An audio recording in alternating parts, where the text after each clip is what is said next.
আমরা আলোচনা শুনতেছিলাম ইসলাম শাশ্বত জীবন ব্যবস্থার নাম। গত জুমাতেও এর উপর আলোচনা শুনেছি ইনশাআল্লাহ। ইসলাম এই ধর্মটি, এই নামটি পৃথিবীর কারো দেওয়া নয়, কারো উপাধি নয়, কোনো দেশের পক্ষ থেকে আমাদেরকে উপহার নয়, বরঞ্চ এই শব্দটি স্বয়ং আল্লাহর পক্ষ থেকে আমরা পেয়েছি। আলহামদুলিল্লাহ। এটা আরো স্পষ্ট এভাবে আমরা করতে পারি। আল্লাহ তাআলা কোরআন আল কারীমের সূরা আল ইমরানের 19 নং আয়াতে কারীমের মাঝে বলেছেন, ইন্নাদ দীনা ইনদাল্লাহিল ইসলাম, যে আল্লাহর নিকট মনোনীত ধর্মের নাম হলো ইসলাম। আলহামদুলিল্লাহ। কোরআন আল কারীম পৃথিবীর শ্রেষ্ঠ কোরআন। এর উপরে আরো 103টি সহিফা আল্লাহর পক্ষ থেকে জমিনে নাজিল হয়েছে।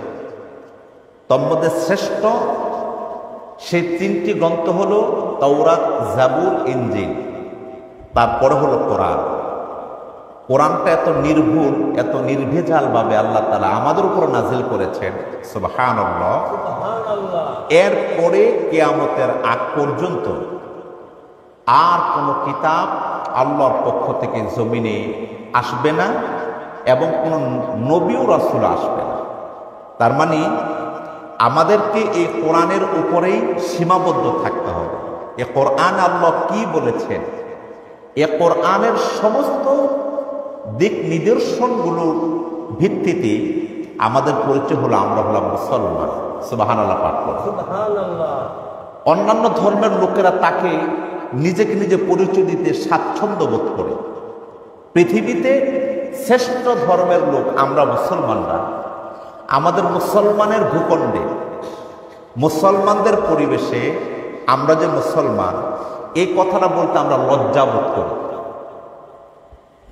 একটু হা বা না বলবেন, সঠিক হলে হা আর বেঠিক হলে না, কারণ এটা হলো ইমানের প্রশ্ন চলতেছে।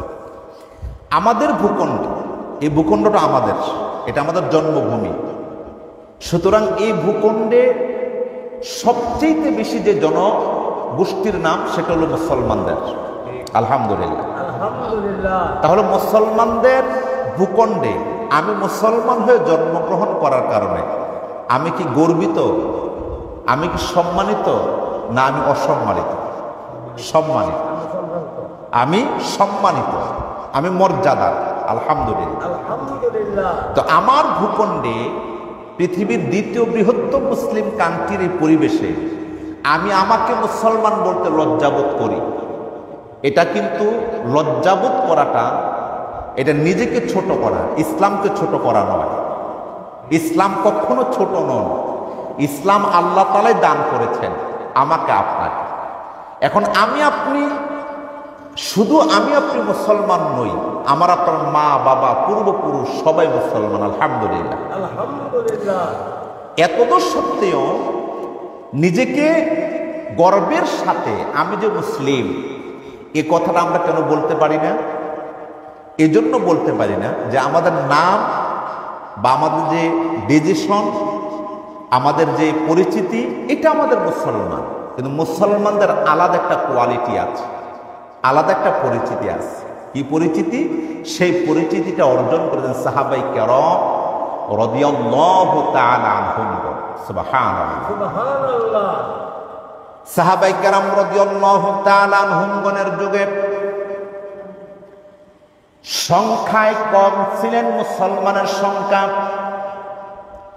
এই কম সংখ্যক মুসলমানের মধ্যে সাহাবায়ে কেরাম রাদিয়াল্লাহু তাআলা আনহুমগণ এক একজন এক এক ধর্ম থেকে ইসলামের ভিতরে প্রবেশ করেছেন।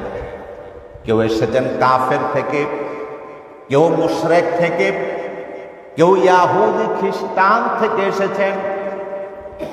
আল্লাহ রাব্বুল আলামিন সেই সাহাবায়ে কেরামদের উপরে এত সন্তুষ্ট, এত আল্লাহ তাআলা আন্তরিক, যে সাহাবায়ে কেরাম ধর্ম ছেড়ে ইসলাম ধর্মে গ্রহণ করার পরে ওই যে তার অতীত ধর্মের ভিতরে তিনি 50 বছর, 60 বছর, 100 বছর, 30-40 বছর সময় কাটিয়েছেন। সাহাবায়ে কেরাম সেই অতীত ধর্মটা টোটালি ভুলে গিয়েছেন। যে ধর্ম গ্রহণ করেছেন সেই ইসলাম ধর্মটাই মেনে আল্লাহর প্রিয় হয়ে গিয়েছেন। সুবহানাল্লাহ। আর আমরা মুসলমানেরা, আমার আপনার মা বাবা দাদা দাদি তারা মুসলমান হওয়ার পরেও আমরা নিজেকে মুসলমান বলে গর্ববোধ করি না। না জানি কি একটা চাপের মধ্যে আমরা আছি, এটা মনে হয়। এই মনে হওয়ার পেছনে মূল সমস্যা ইসলাম ধর্মের একটা পরিচিতি মিথ্যা বলা যাবে না, হারাম। আমরা যারা মুসলমান আমরা ইসলামকে ব্যবহার করি কিন্তু মিথ্যা ছাড়ি না। কথা ঠিক নয় কি বলবেন? মিথ্যা আমরা ছাড়ি না। মিথ্যা বলাটা এটা আমাদের অভ্যাসগত দিক হয়ে গিয়েছে। অথচ আমাদের ইসলামে বলেছেন রাসূল সাল্লাল্লাহু আলাইহি ওয়াসাল্লাম, আল কিযবু ইউহলিক ওয়াস সিদকু ইউনজি। মিথ্যা মানুষকে ধ্বংস করে, সত্য মানুষকে মুক্তি দেয়। রাসূল সাল্লাল্লাহু আলাইহি ওয়াসাল্লাম বলেছেন, যারা মিথ্যা বলে সে কবিরা গুনাহ অর্জন করবে। এরপর আমি আপনি মিথ্যা বলি। এই যে আমি আপনি ধর্মের পরিচয়টা কেন দিতে পারি না? আমার আপনার যে অল্প হৃদয় রয়েছে, এই হৃদয় থেকে আমাকে আপনাকে সাহস দেয় না। কারণ ঘুম থেকে ওঠা থেকে ঘুমন্ত পরিবেশে যাওয়ার পূর্ব পর্যন্ত আমি আপনি যদি 1000 কথা বলি, তোর মধ্যে নিঃসন্দেহে 950টা আমি আপনি মিথ্যা কথা বলি। এই জন্য হৃদয় থেকে সাহস পাই না মুসলমান বলা। কথা ঠিক নয় কি বলে? ওই যে গত সপ্তাহে এক ব্যক্তি ধানমন্ডিতে গিয়ে বলেই ফেললো যে আমি 2 খতম কোরআন করেছি। তো পাশে তার স্ত্রী বলতেছে, মিথ্যা কথা কখনো সারা বছর কোরআন শরীফ ধরে না? হ্যাঁ, 2 খতম কোরআন করছে। আমি স্বামী, আমি যে কত নাম্বার সত্যবাদী এটা আমার স্ত্রী ভালো জানে। কথা ঠিক নয় কি বলে? আপনারা যে পরিবেশে আছেন আপনার পরিবেশের মানুষ ভালো জানে আপনি সত্যবাদী না মিথ্যাবাদী। কথা ঠিক নয় কি বলে?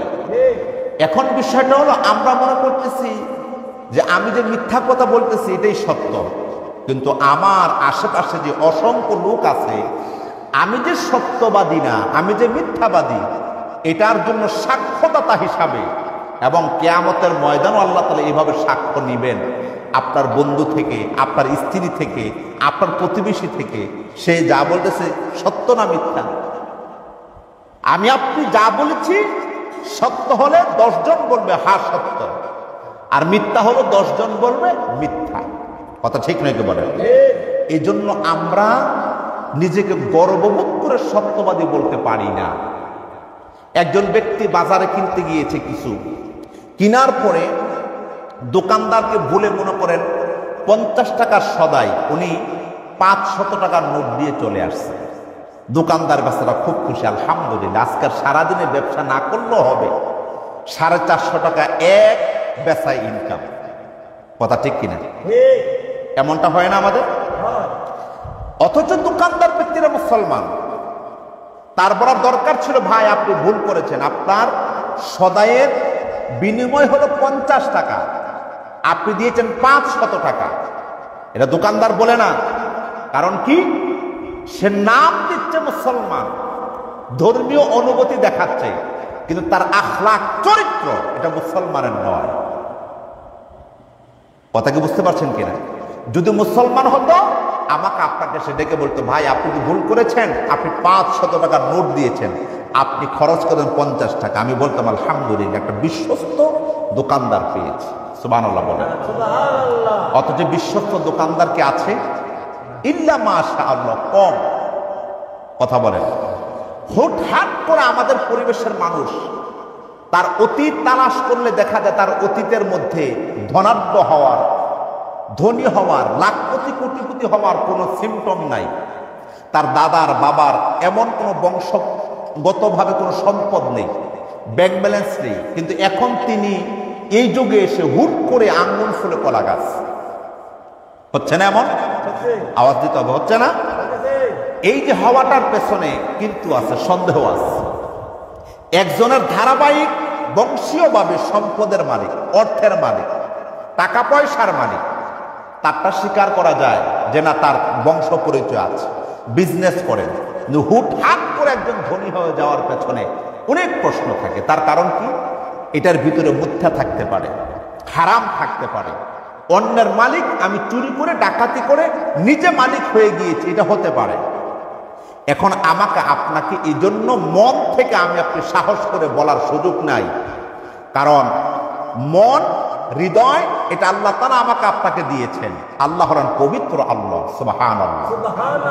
সে আল্লাহ তাআলা আমাকে আপনাকে জবান দিলেন, সব সত্য জবানে বলে ফেলবো, এই সাহস আল্লাহ তাআলাই আমার আপনার হৃদয় থেকে দুর্বল করে দিয়েছেন। যদি আমি আপনি সত্যবাদী হতাম, আমি আপনি যদি ইসলামপন্থী হতাম, আমি আপনি যদি ইমানের চেতনা উজ্জীবিত হতাম, আমি আপনি যদি রাসূল করিম সাল্লাল্লাহু আলাইহি ওয়াসাল্লামের একনিষ্ঠ আন্তরিক উম্মত হতাম, আজকে আমি আপনি নিজেকে মুসলমান, নিজেকে ইসলামপন্থী, নিজেকে মৌলবাদ এ কথা বলতে কখনো আমি আপনি ভয় পেতাম না। কথা ঠিক না ভাই? ঠিক বল। এটি সুন্দর কথা। আমার মাথায় টুপি, মুখে দাড়ি, পরনে পাঞ্জাবি, এটা ইসলামের ড্রেস আপ, রাসূল করিম সাল্লাল্লাহু আলাইহি ওয়াসাল্লামের ড্রেস আপ। এই ড্রেস আপ নিয়ে আমি আপনি চলতে গিয়ে কখনো আমি আপনি নিজেকে স্বাধীনভাবে শক্তভাবে বলতে পারি না, কারণ আমার আপনার পেছনে অনেক বাধা। এই বাধাগুলো ইমানকে দুর্বল করে দেয়। যেমন দলীয়করণ একটি বাধা। দলীয়করণ, আমাদের পরিবেশে দলের কোনো অভাব নাই, দিন দিন দল হচ্ছে। অথচ ইসলাম, মুসলমান তার দল হবে একটাই, সেটা হলো কি দল? আল্লাহর দল, কোরআনের দল, ইসলামের দল। এটাই হওয়ার উচিত ছিল। এখন আমি আপনি একই মসজিদে নামাজ পড়ি, আমার আপনার পরিচয় বিভিন্ন রকমের না, এক একজনে এক এক দলের পরিচয়ে পরিচিত হয়, অথচ আমার আপনার মূল পরিচয় আমি আপনি আল্লাহর গোলাম, আমি আপনি রাসূল করিম সাল্লাল্লাহু আলাইহি ওয়াসাল্লামের উম্মত, আমার আপনার ধর্ম ইসলাম। এই নীতিতে সকল নামাজি, সকল মুসলমানদের একটাই পরিচয় হওয়ার প্রয়োজন ছিল, কিন্তু আমার আপনার পরিচয় হয়ে গেছে অনেক। কথা জোরে বলেন, পরিচয় হয়ে গেছে কি? অনেক। এজন্য পরিচয় অনেক হওয়ার কারণে যেই দলের দেখবেন ওই দলের কর্মীরাই তার জানাজায় যায়, তার দোয়াতে যায়, অন্য দলের আর কেউ যেতে চায় না। এটা কি আমাদের পরিচয়? একজন ব্যক্তি যেহেতু মুসলমান, এই অঞ্চলের সকল মুসলমানদের উপর দায়িত্ব, লোকটি যদি অসুস্থ হয় তাকে দেখতে যাওয়া নবীজির সুন্নত, সুবহানাল্লাহ। অথচ লোকটি অসুস্থ, একটা দল করার কারণে আমি আপনি সেটা আমার দলের না, আমার যাওয়ার কি দরকার? আমি যদি মুসলমান হই, মূল পরিচয় আমার ইসলাম। আমার ইসলাম আমাকে বলেছে তুমি যাও, জাগতিক দলীয় পরিচয়ে নয়, ইসলামের পরিচয়। সুবহানাল্লাহ বলবেন না? একটা সময় এটা ছিল কি ছিল না? আমার আপনার দাদা বাবা তাদের পরিচয়, তাদের যখন বাড়িতে আসতেন, এলাকার দূর দূরান্ত থেকে মানুষ হাঁটি হাঁটি পা পা করে আসতো, খোঁজখবর নিত, এসে হাসি তামাশা করতো, কান্নাকাটি করতো একজনকে অনেকদিন পরে দেখলে। আর এখন মিডিয়া, ডিজিটাল অনেক কিছু হওয়ার পরেও এই হৃদ্যতা ভালোবাসা বর্তমান সময়ে নাই। এই হৃদ্যতা ভালোবাসা একটা শ্রেষ্ঠ আল্লাহর নিয়ামত। এই নিয়ামতটা ধ্বংস হয়েছে দলীয়করণ দিয়ে। এজন্য আমার আপনার মূল পরিচয় জাগতিক দল না ইসলাম। সকলে বলতে হবে, মুখ খুলে বলতে হবে, আমার আপনার মূল পরিচয় জাগতিক দল না ইসলাম। ইসলাম। এটা যদি আমরা ধরে রাখতাম, আমার আপনার ঘরে, আমার আপনার এলাকায়, আমার আপনার সমাজে কোনোদিন দলীয়করণ নিয়ে হানাহানি মারামারি হতো না। এটা শ্রেষ্ঠ একটি ফিতনা, শ্রেষ্ঠ একটা কি ফিতনা। এই জন্য এই ফিতনা থেকে আমাকে আপনাকে বের হয়ে আসতে হবে মূল পরিচয়ে। যদি মূল পরিচয় আসতে না পারি, এই জন্য আল্লাহর কাছে আমাকে আপনাকে কঠিন জবাব দিতে হবে। কারণ যা দিয়ে আমি আপনি ক্ষমতা দেখাচ্ছি, বাহাদুরি দেখাচ্ছি, আমার আপনার হেডন দেখাচ্ছি, এগুলো সব কারণে নিয়ামত। আওয়াজ দিতে হবে কার? এটা জবান দিয়ে কথা বলতেছি কার নিয়ামত? চোখ দিয়ে দেখতেছি কার নিয়ামত? আমি আপনি কামাই রুজি করতেছি কার নিয়ামত? এই নিয়ামতের মধ্য দিয়ে তো আমি আপনি রাজনীতি করতেছি, ব্যবসা বাণিজ্য করতেছি, এটা সেটা করতেছি। অথচ এটাও যদি ইসলাম হয়ে যায়, তাহলে আমি আপনি সবাই যদি আল্লাহওয়ালা, রাসূলের মুহাব্বত আর ইসলাম প্রিয় হই, তাহলে কোনোদিন আমার আপনার এই পরিবেশে দল নিয়ে, জাগতিক লোভ লালসা নিয়ে হানাহানি, মারামারি, রক্তপাত হওয়ার কথা নয়। এজন্য মুসলমান ভাইয়েরা আমার, আল্লাহ রাব্বুল আলামিন সূরা আল ইমরানের ভিতরে জানিয়ে দিলেন, ইয়া আইয়ুহাল্লাযীনা আমানু তাকুল্লাহা হাক্কা তুকাতিহি ওয়া লা তামুতুন্না ইল্লা ওয়া আনতুম মুসলিমুন। সুবহানাল্লাহ। আল্লাহ রাব্বুল আলামিন জানিয়ে দিলেন, হে মানব সম্প্রদায়, ও হে ইমানদার মুসলমানগণ, ইত্তাকুল্লাহ, তোমরা আমি আল্লাহকে ভয় করো। আওয়াজ দিতে হবে, কাকে ভয়? আওয়াজ দেন না, কার ভয়? কে বলছে? কেন বলছে?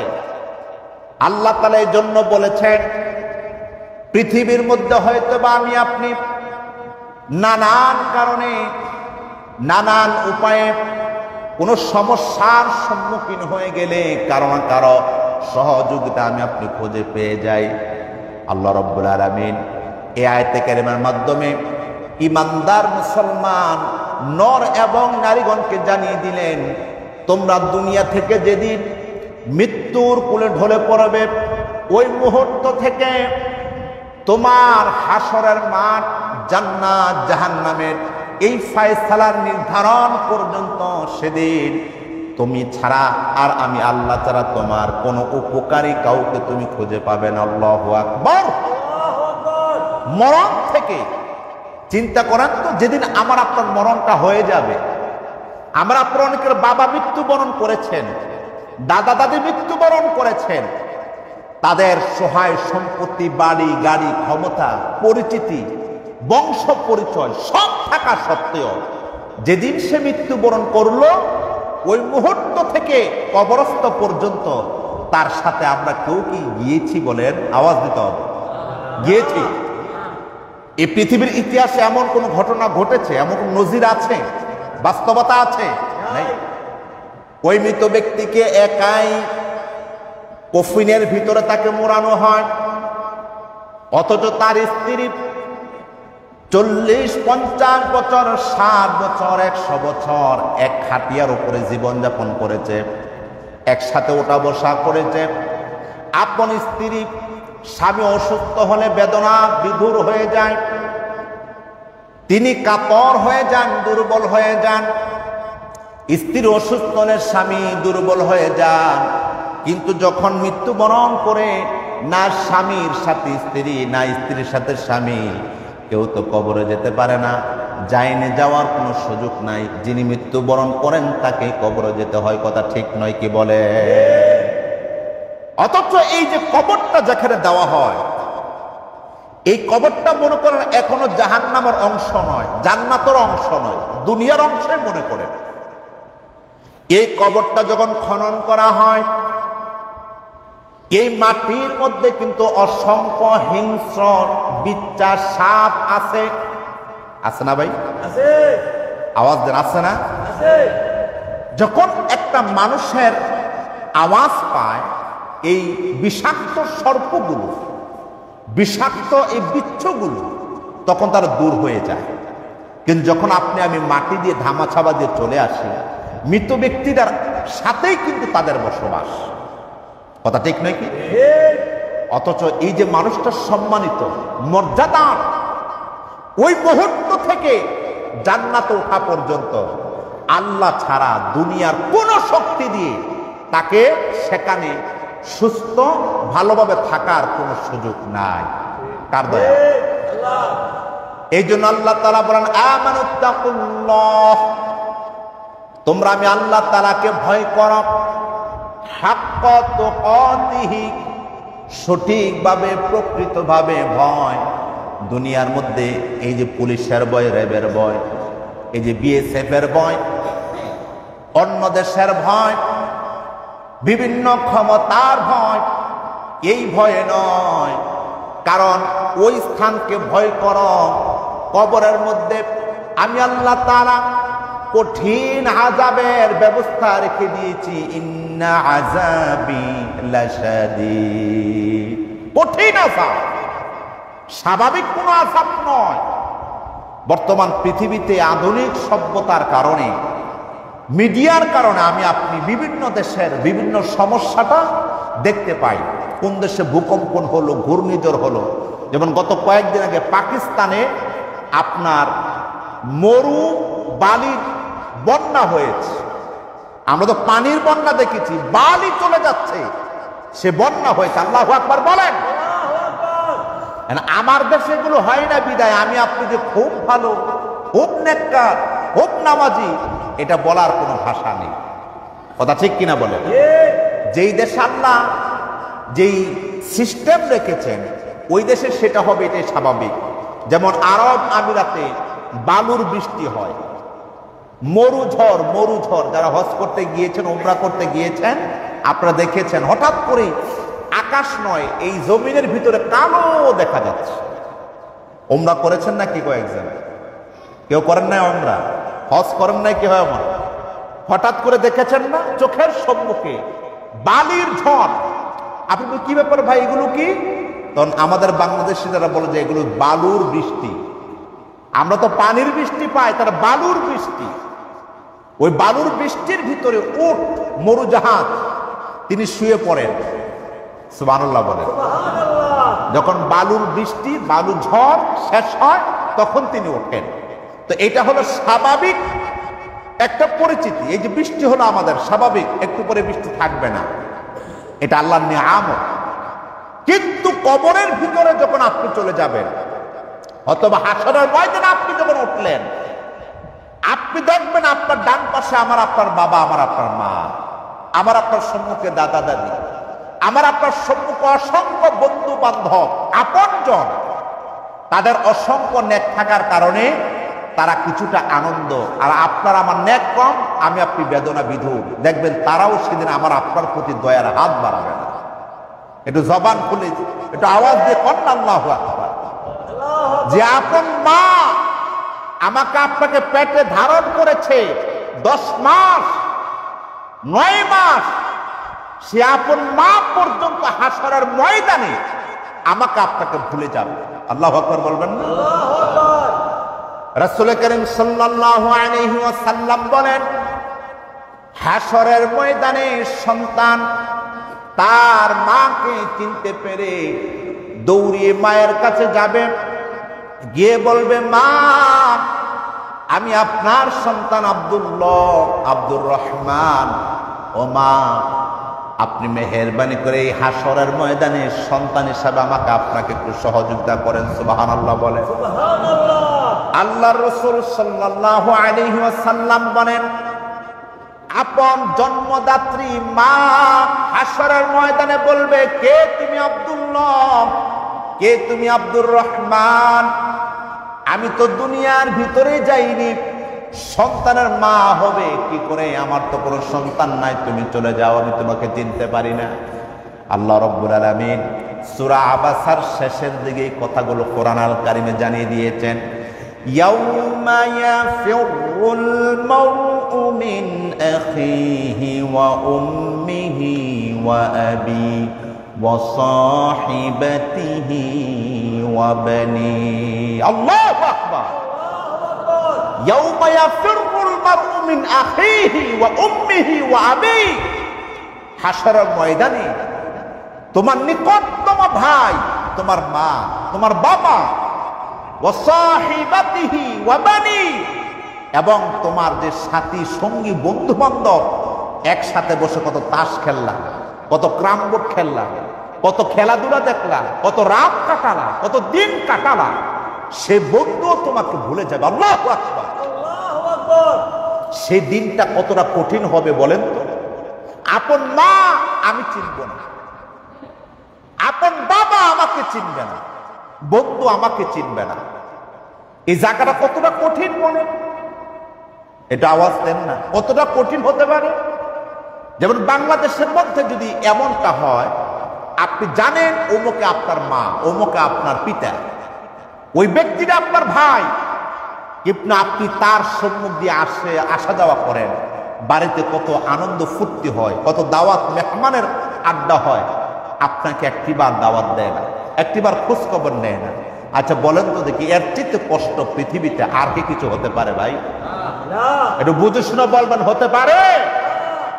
এমনও তো আছে এক মায়ের সন্তান তিনটা, একজনে ইনকাম করে খুব ভালো, আরেকজনের সামান্য, আরেকজনের নাই।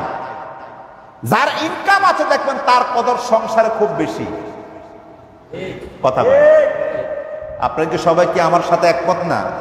এক দুজন ঠিক বলছেন, বাকি সবাই ঠিক।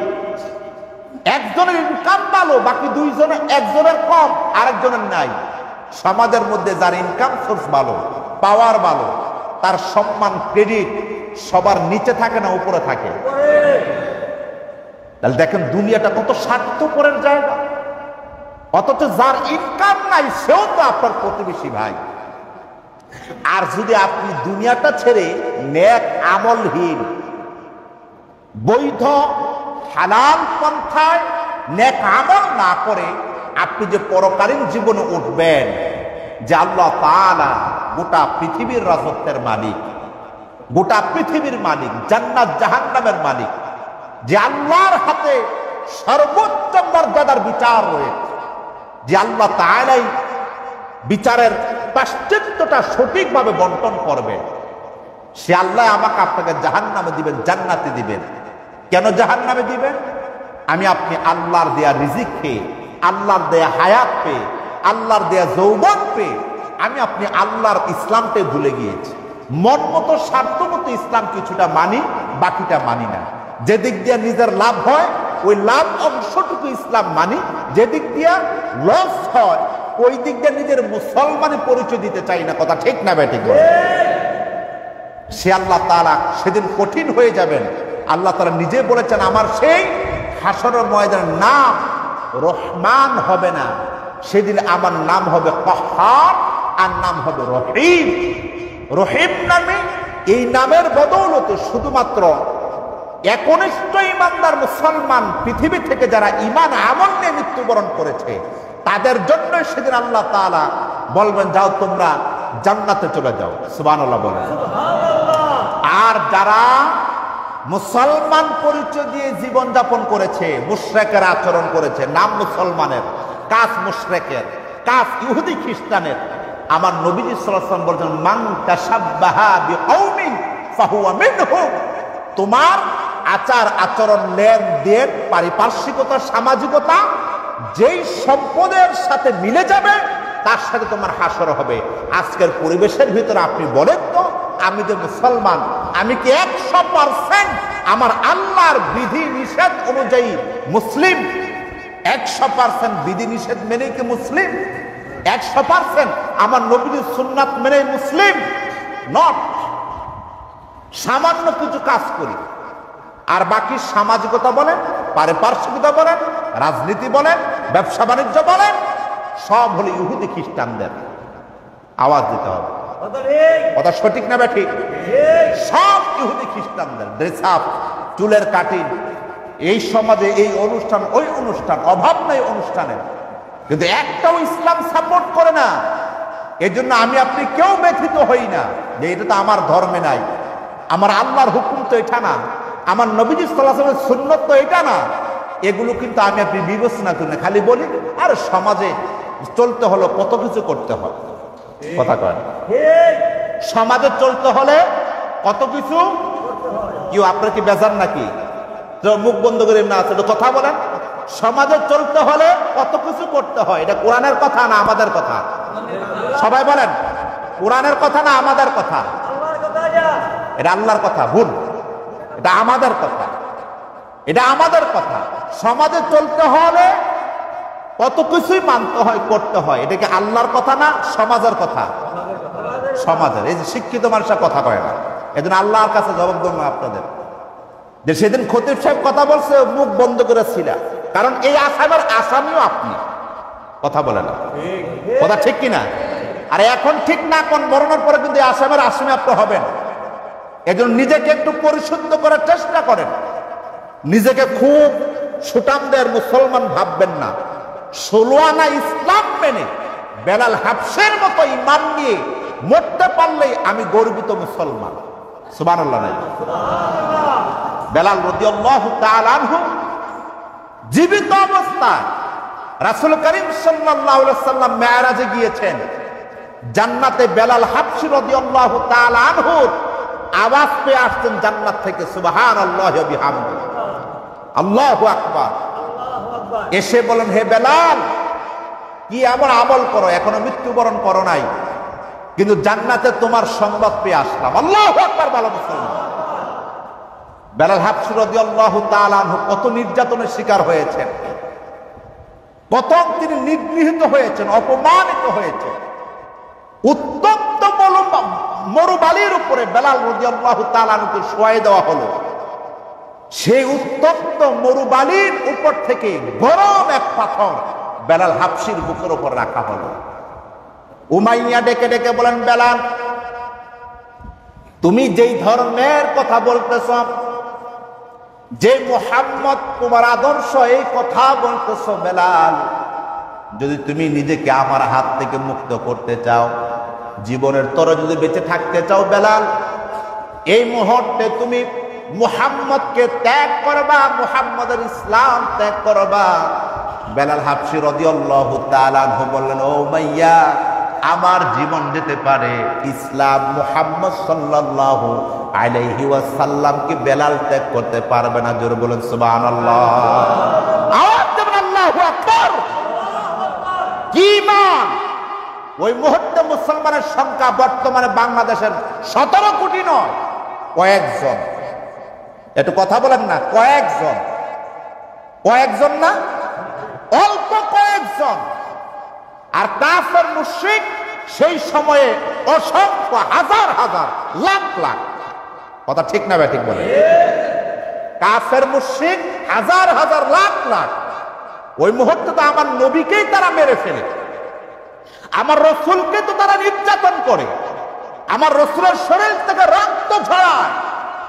আর ওই মুহূর্তে নবীর সাহাবী বেলাল রাদিয়াল্লাহু তাআলা আনহু, সুমাইয়া রাদিয়াল্লাহু তাআলা আনহা, আম্মার ইয়াসির রাদিয়াল্লাহু তাআলা আনহুমা, তারা বলিষ্ঠ কণ্ঠে গর্বের সাথে নিজেকে মুসলিম পরিচয় দিত। আল্লাহু আকবার বলেন। আর বর্তমানে বাংলাদেশের মধ্যে পৃথিবীর দ্বিতীয় মুসলমানদের দেশ, অথচ আমি আপনি গর্বের সাথে নিজেকে মুসলমান বলতে পারি না, গর্বের সাথে আমি নিজেকে ইসলামপন্থী বলতে পারি না, গর্বের সাথে আমি মৌলবাদী বলতে পারি না। কারণ কি? আমার আপনার সেই ইমানি শক্তি নাই। কথা কয় না? ইমানি শক্তি থাকলে আমি আপনি হারাম মিথ্যা সব ছেড়ে দিলেই দেখবেন আমার আপনার জবান দিয়ে গর্বের সাথে বেলাল রাদিয়াল্লাহু তাআলা আনহুর মতো আসবে, আমি মুসলমান।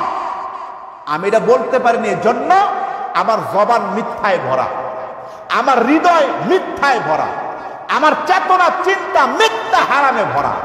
এই জন্য আমি কথা বলতে হলে আমার পার্শ্ববর্তী দেশকে খুশি রেখে কথা বলতে হয়, নচেত সে গোপনে আমাকে কিডন্যাপ করতে পারে। কথা কয় না? তাহলে আমার আপনার হায়াতের মালিক কি পার্শ্ববর্তী দেশ না আল্লাহ?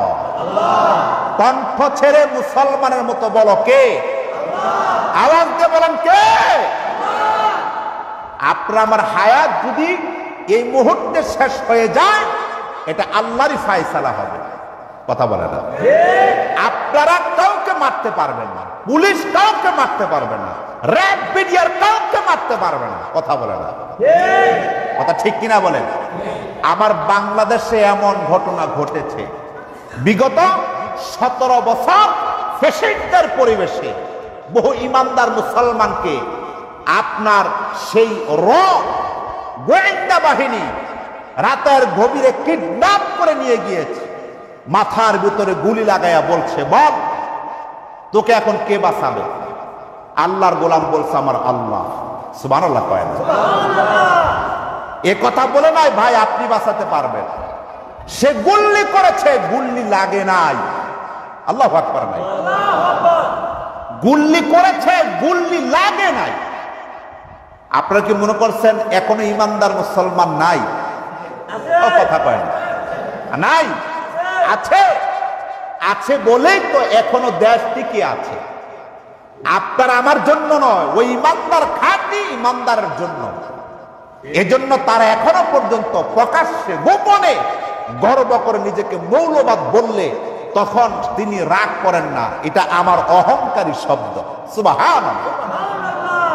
মৌলবাদ এই শব্দটি আমাদের কাছে অনেক অপরিচিত একটি শব্দ। কথা ঠিক না? কথা বলেন না। আমাদের পরিবেশে আছে কি? মোল্লা বাড়ি, কথা ঠিক না? ভুইয়া বাড়ি, মুন্সি বাড়ি, মৌলবাদ বাড়ি কিন্তু নাই। আছে নাকি? একটু বুঝেন তাহলে আমি বলি। যারা শিক্ষিত সমাজ আছেন, নেট ইন্টারনেট ঘাটেন, একটু গুগলে সার্চ দিবেন, সহযোগিতা নিবেন। মৌলবাদ, দেখেন এই শব্দটি যারা দিয়েছে তারা কেউ মুসলমান নয়, তারা হল ইসলামের চিরন্তন শত্রু এবং দুশ্মন। আপনাকে ঠিক না ঠিক বলেন? কিছু বলেন। যেমন সন্ত্রাসবাদ, জঙ্গিবাদ, এটা কি? এটা মানে কঠিন শব্দ। এই শব্দটার সাথে নেগেটিভ জ্ঞান লুকায়িত। সন্ত্রাসবাদ, যারা সন্ত্রাসী করেন তাদেরকে সন্ত্রাসবাদ বলা হয়। কি বলা হয়? আর কথা বলেন না কেন? কি বলা হয়? সন্ত্রাস। এখন এলাকার মধ্যে, সমাজের মধ্যে সন্ত্রাসবাদ আছে না নাই বলেন তো? গোপনে প্রকাশ্যে আছে। জঙ্গিবাদ আছে কিনা বলেন? যারা সন্ত্রাসবাদ জঙ্গিবাদের সাথে মৌলবাদ যোগ করেছে তারা বিশ্ব মিডিয়াকে দেখাতে চেয়েছিলেন যারা নামাজি, আমরা যারা নামাজি, আমরা যারা মুসলমান, আমরা আখিরাত বিশ্বাসী, আল্লাহ বিশ্বাসী, রাসূল সাল্লাল্লাহু আলাইহি ওয়াসাল্লামকে আমরা নেতা মানি, আমাদেরকে এই শব্দের ভিতরে ট্যাগ দিয়েছে যে এরা মৌলবাদ, ওই সন্ত্রাসবাদ জঙ্গিবাদের মতো। জোর কর নাউযুবিল্লাহ। এই 17 বছর বিগত এই ট্যাগ খেয়ে আমরা এই পর্যন্ত এসেছি। এখন কিন্তু আবার নতুন করে এই ট্যাগ আমাদের উপর লাগাচ্ছে। অনেকে খুশি যে হুজুর আমাদের উপরে কিছু নাই, যা হয় আপনাদের উপর। আপনি কি নামাজ পড়েন না? কথা কয়। আপনি কি রোজা রাখেন না? আপনি কি আল্লাহ বিশ্বাস করেন না? আচ্ছা, আমি কি হিন্দুর সামনে কথা বলি না মুসলমানদের সামনে? তো কই আপনার কথা বলতেছেন আমার সাথে? এই সবাই গালে হাত দিবেন না, আমার সম্মুখে ঘুমানোর কোনো সুযোগ নেই। কথা ঠিক আছে নাকি? সপ্তাহে একদিন আমি আপনাদেরকে টিচিং দিতে আসি, আপনার আমার কাছে শিখতে হবে, আমার ভুল হলে আমাকে ধরিয়ে দিতে হবে। আপনারা ঘুমালে তো যেইলাও সেই হয়ে গেলেন। আমি আপনি কি নামাজ পড়ি কি পড়ি না? এই হুকুমটা কার? আল্লাহ। এই আমলটা কার? রাসূল সাল্লাল্লাহু আলাইহি ওয়াসাল্লাম। একটু বুঝে শুনে বলবেন। হুকুমটা আল্লাহ, আমলটা রাসূল সাল্লাল্লাহু আলাইহি ওয়াসাল্লামের। সাহাবাই কেরাম রাদিয়াল্লাহু তাআলা আনহুম করেন। এই কাজটা যারা করে এই তাদেরকে সহ মৌলবাদ বলে। আপনি ভাববেন না হুজুররা একা জেল কাটবে, হুজুররা শহীদ হবে আর আপনি মুছে ঘুরবেন না। আপনার দেশটার নাম কিন্তু মুসলমানদের দেশ, বুঝতে হবে। কথা কি নাম? একটা সুন্দর ঘটনা বললে আপনারা বুঝবেন। এক ব্যক্তি আখ বা গ্যান্ডারি, আপনাদের এলাকায় কি বলে? কুইশর। আখ বা গ্যান্ডারি বা কুইশর, মনে করেন একটা যে কোনো একটা এক ভাই খ্যাত করেছে। তো তার হলেন 3 জন বন্ধু। যে ব্যক্তি খ্যাত করছে সে মুসলমান, তার আরেকটা মুসলমান বন্ধু আছে, আরেকটা খ্রিস্টান বন্ধু আছে, আরেকটা হিন্দু বন্ধু আছে। কয়জন হইল? 3 জন। ব্যক্তি সহ 4 জন। মানে হঠাৎ করে তিনি দেখেন একদিন তার এই ক্ষেতের ভিতরে 3 বন্ধু জিয়াম মানে ধুমসে খাইতেছে, সমানে খাইতেছে, কোনো যুগ জিজ্ঞাসা করা নাই। হঠাৎ করে তিনি একক, তার হলেন কয়জন? 3 জন।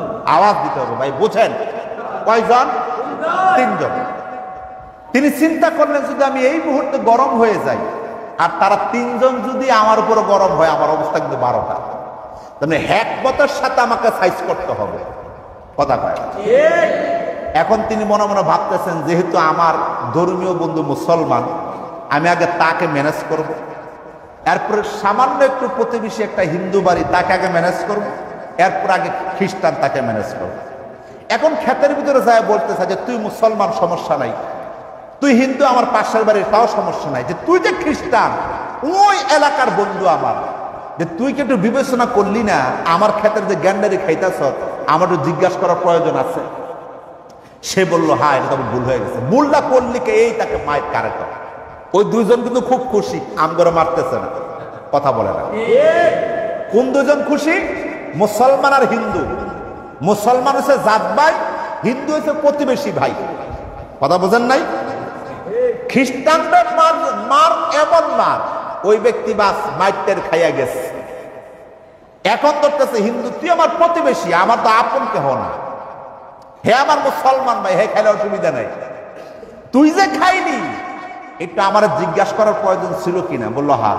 তো কেন জিজ্ঞাসা করো নাই? এই কথা বলে মায়ের কারণে। আর হিন্দু দিচ্ছে দৌড়। আছে কয়জন? একজন। বুঝছেন কিন্তু আছে কয়জন? একজন। শেষমেশ বলছে যে তুই না আমার মুসলমান ভাই, তুই ভাই আমি ভাই এক ভাই, তুই যে তাদেরকে নিয়ে এসে আমার ক্ষেতে ঢুকলি, একটা বার জিজ্ঞাসা করা দরকার ছিল না? বললো হ্যাঁ। তো কেন জিজ্ঞেস করলে? এই মায়ের তারে। আজ চিন্তা করেন, একজনে মারলো কয়জন? গরম হয়ে না ঠান্ডা মাথায়? ঠিক ইসলামকে গোটা পৃথিবীর ইহুদি খ্রিস্টানরা, অসংখ্য জাতি, বড় বড় জাতি, পার্শ্ববর্তী এই হিন্দুয়ানি জাতি আমাকে আপনাকে এইভাবে গায়েল করতেছে, কথা কয় না? কিভাবে গায়েল করতেছে? আমাদের আল্লামা দেলোয়ার হোসেন সাঈদী রাহিমাহুল্লাহ, তাকে সর্বপ্রথম অ্যারেস্ট করা হলো। অ্যারেস্ট করার পরে দেখলেন বাংলাদেশ শান্তি, ঠান্ডা, কেউ কিছু কয় টয় না, কথা কয় না। এরপর আস্তে আস্তে আরো বড় বড় হুজুর ধরল, ধরে নাই? শাইখুল হাদিস আল্লামা আজিজুর রহমতুল্লাহকে ধরে নাই? মুফতি আমনি রহমতুল্লাহকে ধরে নাই? সাঈদী সাহেবের আগেই তাদেরকে নির্যাতন অত্যাচার করে দুনিয়া থেকে মৃত্যুবরণ করতে বাধ্য করেছে, তাই হয়েছে। এরপরে দেখেন সাঈদী সাহেবকে নিয়ে কত ষড়যন্ত্র। সাঈদী সাহেবকে ধরার পরে গোটা বাংলাদেশ একটু ঠান্ডা মান্ডা ধরলো ইসলামপন্থী দলকে, কথা কয় না? ধরেছি কিনা বলেন?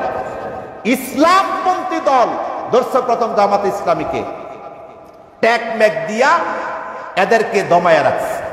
এরপরে ধরছে হেফাজতকে, এরপরে ধরছে বিভিন্ন দলের আলেমদেরকে। ধরছে কে?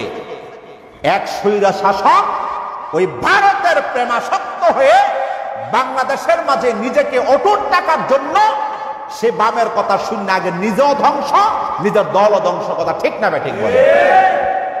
এজন্য গুণীদের কথা, লোভে পাপ, পাপে মৃত্যু, লোভে পাপ, পাপে মৃত্যু।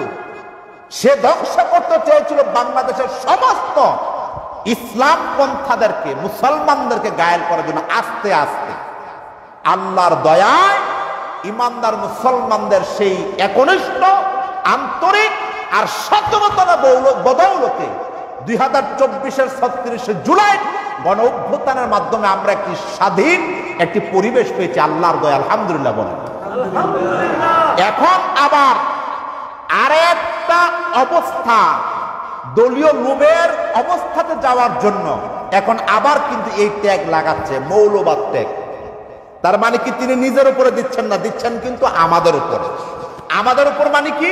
আমরা মুসলমান যারা আছি তাদের উপরে। কথা বুঝবেন, কথা স্পষ্ট বুঝবেন। আমার কথা বুঝতেছেন না? আমি কি আঁকা বাঁকা কথা বলতেছি? আমার কথা সাদা সাদা বোঝা যাচ্ছে?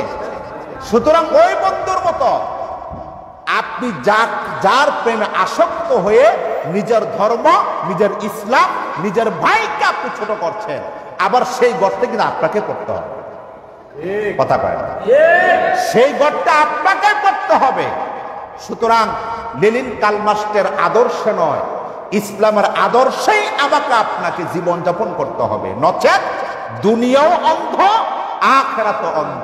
এজন্য আল্লাহ তাআলা নিজে বলতেছেন, ইয়া আইয়ুহাল্লাযীনা আমানুত্তাকুল্লাহ, হে ঈমানদার মুসলমানগণ, তোমরা আল্লাহকে ভয় করো, হাক্কা তুকাতি, প্রকৃত ভয়, অরিজিনাল ভয়, মিথ্যা ছেড়ে অন্যায় অপরাধ ছেড়ে, জুলুম নির্যাতন ছেড়ে, লোভ লালসা ছেড়ে কাকে ভয় করতে হবে? কেন? আল্লাহ তারপর বলতেছেন ওয়ালা তামুতুন্না, আর তোমরা মৃত্যুবরণ করিও না ইল্লা ব্যতীত ওয়া আনতুম মুসলিমুন, মুসলমান হওয়া ছাড়া। এখন বলেন তো আল্লাহর কাছে মুসলমান ছাড়া কারো কোনো মর্যাদা আছে? তো এই মুসলমান টুপি দাড়ি নিয়ে মিথ্যা কথা বলবেন, টুপি দাড়ি নামাজ পড়ে নিজের ইসলাম ধর্মকে ছোট করবেন, গায়েল করবেন, এই মুসলমান সাহাবা আজমাইনদের মতো মুসলমান হতে হবে। আবু বকর, ওমর, আলী রাদিয়াল্লাহু তাআলা আনহুর মতো মুসলমান হতে হবে। এই মুসলমানদের মর্যাদা আমার আল্লাহর কাছে অনেক। সুবহানাল্লাহ। আপনি দুনিয়াতে গাড়ি বাড়ি অর্থ সম্পদের প্রতি লোভে না পড়ে আপনি একনিষ্ঠ জান্নাতের লোভ, আল্লাহর ভালোবাসার লোভ অন্তরে জাগ্রত করলেই দেখবেন দুনিয়াতেও শান্তি, পরকালীন মুক্তি। আলহামদুলিল্লাহ। আল্লাহ তাআলা আমাদের সবাইকে এই কথাগুলোর সঠিক সমাজ দান করুন। জোরে বলি আমিন। আর জোরে বলি আল্লাহুম্মা আমিন। হাদা মা ইনদি ওয়াল ইলমু ইনদাল্লাহ আলাইহি তাওয়াক্কালতু ওয়া ইলাইহি উনীব। আল্লাহ আমাদেরকে কবুল করুন। জোরে বলি আমিন।